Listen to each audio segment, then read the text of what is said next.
जिल्ह्यात भोंदूगिरी आणि आर्थिक फसवणुकीचा मोठा प्रकार उघडकीस आला आहे. स्वतःला बाळूमामाचा अवतार सांगणाऱ्या मनोहर मामा भोसले याला सोलापूर ग्रामीण पोलिसांनी ताब्यात घेतलं आहे. कुर्डुवाडी पोलीस ठाण्यात त्याच्या विरोधात आर्थिक फसवणूक आणि अंधश्रद्धा निर्मूलन कायद्याअंतर्गत गुन्हा दाखल करण्यात आला आहे. पोलिसांच्या माहितीनुसार उद्योगात भरभराटीसाठी पूजा अर्चा करण्याच्या नावाखाली भोसले यानं एका भक्ताकडून 2 लाखांची मागणी केली होती. त्यापैकी 50,000 रुपये घेतल्यानंतर फसवणूक झाल्याचे लक्षात येताच पीडितानं तक्रार दिली.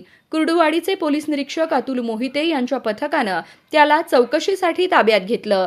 भोसलेवर यापूर्वीही करमाळा, सोलापूर तालुका, बारामती आणि दौंड येथे गुन्हे दाखल आहेत.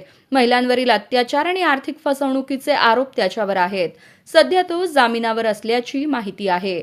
दरम्यान शरद पवार, सुप्रिया सुळे, नितीन गडकरी, राधाकृष्ण विखे पाटील आणि सुनील शेळके यांच्यासोबतचे त्याचे फोटो व्हायरल झाल्यानं खळबळ उडाली आहे. नाशिक आणि संगमनेरनंतर सोलापुरातही अशा प्रकरणाची चर्चा रंगली आहे. कुर्डुवाडी पोलीस स्टेशन अंतर्गत 192/26 एक गुन्हा दाखल झालेला आहे.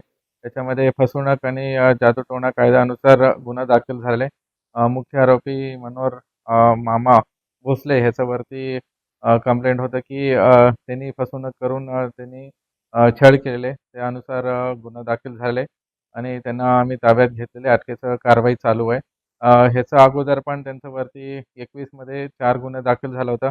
सोलापूर ग्रामीण आणि पुणे ग्रामीणलाही दाखल होतं. ह्याच्यामध्ये खास करून बलात्कार, विनयभंग आणि परत जादूटोणाच्या कायद्यानुसार गुन्हा दाखल झाला होता. वरिष्ठांच्या आदेशानुसार ह्याच्या गुन्ह्यामध्ये पण आम्ही खोल जाणार आहे आणि आणखी कोणाचाही कंप्लेंट असलं तर आमच्या समोर निर्भयाने तुम्ही यावे पुढं आणि त्याच्यावरती आम्ही नक्की खोली इन्व्हेस्टिगेशन करणार आहे. धन्यवाद. ह्याच्यामध्ये ते कंप्लेंट होतं त्यांना तिथं त्यांचं काही आर्थिक अडचणी होते.